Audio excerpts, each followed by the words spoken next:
सर्वेभ्यो नमो नमः। आइए आज हम अभ्यास 13 को देखते हैं। इदम, इदम माने यह, अदश, अदश माने वह।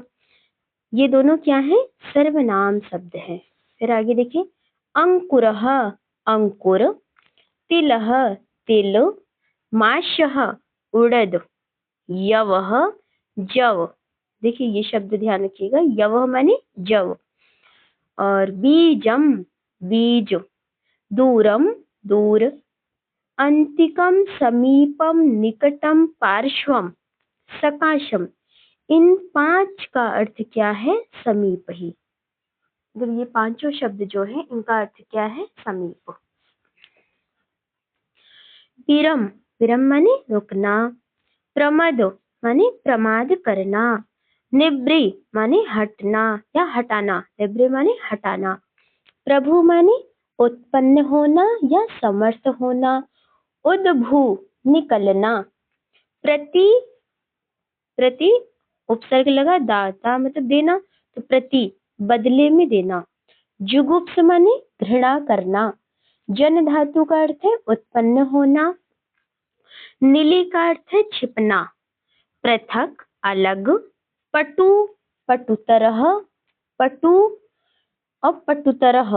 पटु का अर्थ है चतुर और पटुतरह का अर्थ है उससे चतुर। पटु का अर्थ है चतुर, पटुतरह का है उससे चतुर। गुरु, गुरुतरह, गुरु माने भारी या श्रेष्ठ, और गुरुतरह माने उससे भारी या अच्छा। अब आगे यहाँ देखिए, अंकुरः और यवः। अंकुर से लेके यव तक के सभी शब्द रूप कैसे चलेंगे? तो ये रामवत।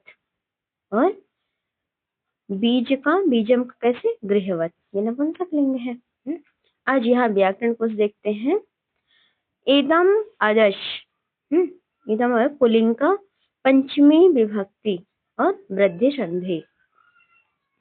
तो इदम और अदस के पुल्लिंग रूप का स्मरण करो।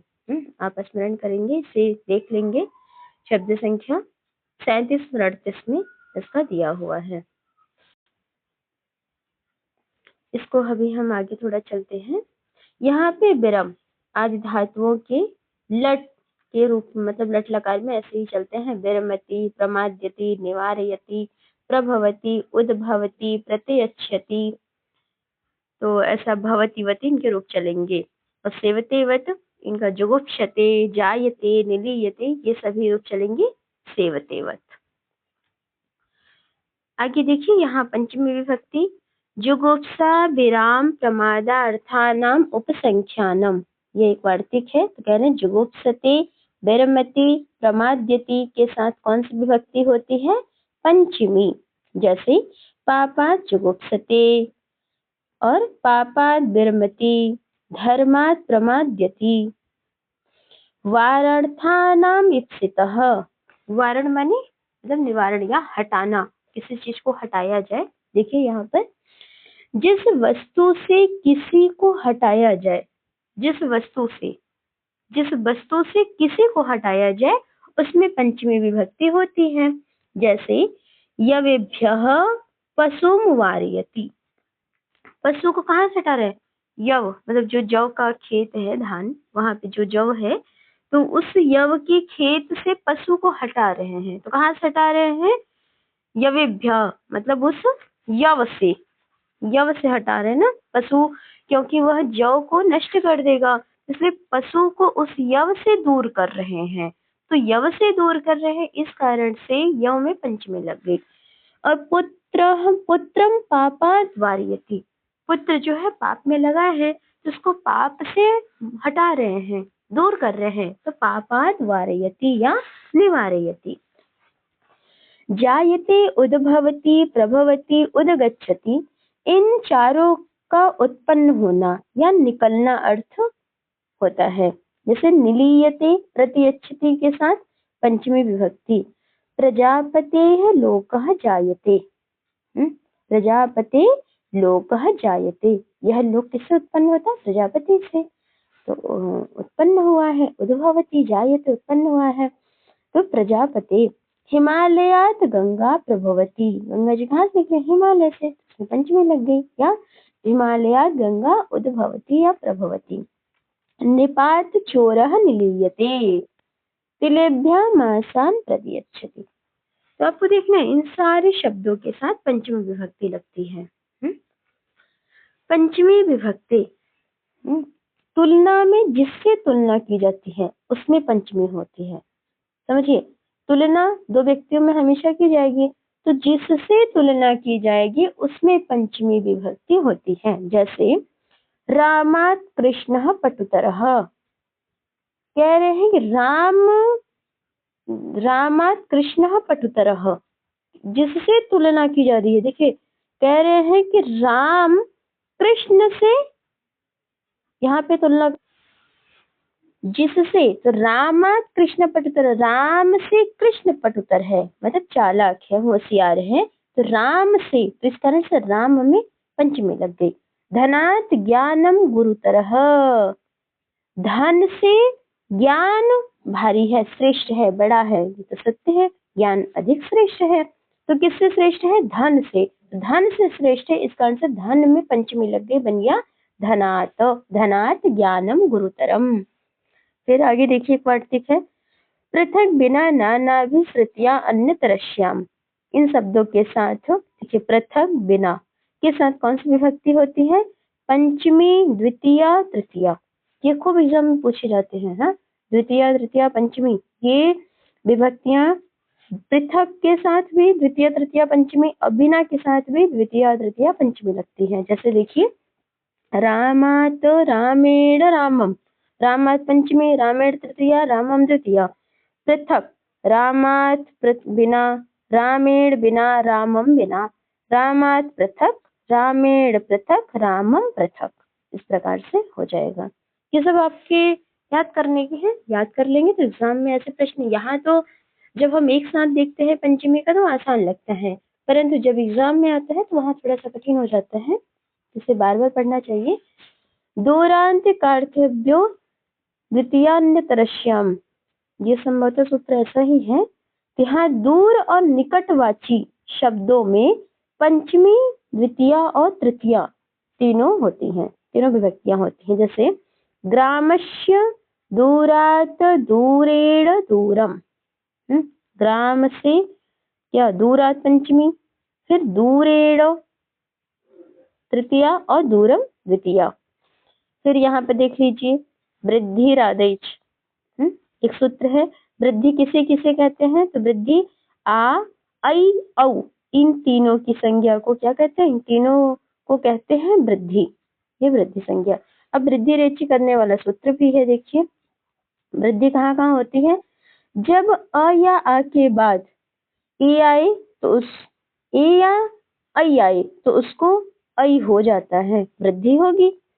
और ओ या औ के बाद, वही अ या आ के बाद ओ या औ आए तो उसको भी औ हो जाएगा। देखिए, जैसे तदाधन एकः, यहाँ देखिए आ है, आ के बाद ए है, जिसका वृद्धि हो गया। अब क्या बन गया? तदैकः तस्य ऐश्वर्यम। उसी प्रकार से अ के बाद ऐ आया तो वृद्धि हो गया, तो क्या बन गया? तस्य ऐश्वर्यम। तंडुलधन ओदनम, तंडुलोदनम। महाधन औषधि, महौषधि। तो इस प्रकार से यहाँ पर आपने कुछ विभक्तियां देखी। आगे हम चलते हैं अभ्यास में। यह बालक पाप से घृणा करता है। अयम बालकः पापात् जुगुप्सते विरमति वा। सः यविभ्य इमान् पशून् निवारयति। अमुं पुत्रं पापात् निवारय। सः एभ्यः तिलेभ्यः मासान् प्रतियच्छति। अमुस्मात् बालिकाद अयम बालकः पटुतरः। देखिए, सारे नियम जो हम पढ़ के आए ना, वही सारे यहाँ पे लागू हो रहे हैं। विद्यायाः बिना न ज्ञानम, बिल्कुल सही बात है, विद्या के बिना ज्ञान नहीं हो सकता। अस्मात् ग्रामात् पृथक वस। जनकस्य समीपात् आगच्छामि। देखिए, जनकस्य अंतिकात् आगच्छामि, जनकस्य पार्श्वात् आगच्छामि, ऐसे हो जाएगा सभी। बालिका एषा आगच्छति, यहाँ पे देखिए बालिका धन ईशा, यहाँ वृद्धि हो गई। तदैक, तद धन एक, तदैकः नरः आगच्छत, पश्येतां लताम, निवारे तस्मात् पापात् पुत्रम, यहाँ पे वृद्धि हो गई। अब आइए हम संस्कृत बनाओ इसको देखते हैं, और हम आशा करते हैं कि आप पहले इन सभी वाक्यों को आप यहाँ पर वीडियो रोकेंगे और स्वयं से प्रयास करेंगे, उसके बाद आप मिलाइएगा तो आपका अभ्यास अच्छे से होगा। इदम और अदस का प्रयोग करो, इन्होंने पहले बता दिया। चलिए हम प्रयोग करते हैं। यह बालक धर्म से प्रमाद करता है। अयम बालकः धर्मात् प्रमाद्यति, वह शिष्य इस पाप से रुकता है। असौ शिष्यः अस्मात् पापाद् विरमति, मेरा पुत्र पाप से घृणा करता है। मम पुत्रः पापात् जुगुप्सते, यह गुरु उस शिष्य को इस पाप से हटाता है। अयम गुरुः अमुम शिष्यम अस्मात् पापात् निवारयति। फिर से देखिए इसे, अयम गुरुः अमुम शिष्यः अस्मात् पापात् निवारयति। जो से इन पशुओं को हटाओ, यवेभ्यः इमान पशून निवारयति, ईश्वर से यह लोक उत्पन्न होता है। ईश्वरात् अयम लोकः जायते, गंगा हिमालय से निकलती है। गंगा हिमालयात् उद्भवति, बीजों से अंकुर उत्पन्न होता है, बीजों से अंकुर उत्पन्न होते हैं। बीजेभ्यः अंकुराः जायन्ते, वह देवदत्त पिता से छिपता है। असौ देवदत्तः जनकात् निलीयते, वह वैश्य इन चावलों से उड़द को बदलता है। असौ वैश्यः एभ्यः तण्डुलेभ्यः मांसान् प्रतियच्छति, उस यति से यह कभी अधिक कुशल है। अमुस्मात् यतिभ्यः अयम कभी पटुतरः अस्ति, धन से ज्ञान अधिक बड़ा है। धनात् ज्ञानम गुरुतरम अस्ति, धनात् ज्ञानम गुरुतरम अस्ति। इस कवि के बिना कौन कथा कहेगा। अस्मात् कवेः ऋते कः कथाम कथयिष्यति, अस्मात् कवेः ऋते कः कथाम कथयिष्यति। उस गुरु के पास से इस ग्राम में आया हूँ। अमुष्यः गुरोः निकटात् इमं ग्रामम् आगच्छामि, गांव से दूर वह विद्यालय है। ग्रामात् दूरम असौ विद्यालयः अस्ति, उस गुरु से विद्या पढ़ता है। अमुस्मात् गुरोः विद्याम पठति। तो ये आपका संस्कृत बनाव वाला अभ्यास पूरा हुआ। यहाँ पे अशुद्ध और शुद्ध वाक्य दिए हैं। अनेन पापेन निवारयति, तो हम पढ़े पंचमी होगा, तो अस्मात् पापात् निवारयति, ये करेक्ट है, ये गलत है आपका।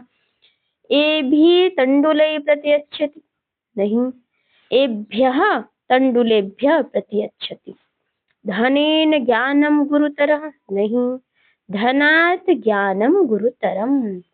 अस्मिन् ग्रामे आगच्छम, नहीं, इमं ग्रामम आगच्छम, इमं ग्रामम आगच्छम, यह सही है। आगे ये क्या कह रहे हैं कि इदम और अदस के पुल्लिंग के रूप लिखो। पंचमी किन किन स्थानों पर होती है, उदाहरण सहित। ये आपका कार्य है, आप थोड़ा सा इसे करें। जुगुप्सते विरमति प्रमाद्यति जायते उद्भवति प्रभवति प्रतियच्छति निलीयते पटुतरः गुरुतरः पृथक बिना दूरात अंतिकात। इन सभी का वाक्य बनाइए, बहुत सिंपल है। आपने अभ्यास भी देख लिया। देखिए जैसे यहाँ पर अगर आपको कोई समस्या होती है ना, तो इसकी सहायता लिया करिए। एक तो संस्कृत बनाओ, ये आपको मिल जाती है। उदाहरण वाक्य यहाँ भी दिए हैं, उसके बाद भी समस्या होती है तो ये पूरा एक आपके लिए सीख है कि आप इसे बार बार देखें और इसे सीखते हुए आप यहाँ के कुछ कार्य करें। संधि करो, ये वृद्धि करनी है आपको यहाँ पर, और संधि विच्छेद, यहाँ पे संधि विच्छेद करनी है। तो अस्तु, आज हम यहीं पर विराम लेते हैं और आप इस चैनल को सब्सक्राइब लाइक कीजिए, और किसी भी प्रकार का सुझाव हो तो अपना सुझाव हमें कमेंट में अवश्य दें। अस्तु, जय श्री कृष्णा, जय श्री राधे। पुनः हम आते हैं आगे की क्लास के साथ।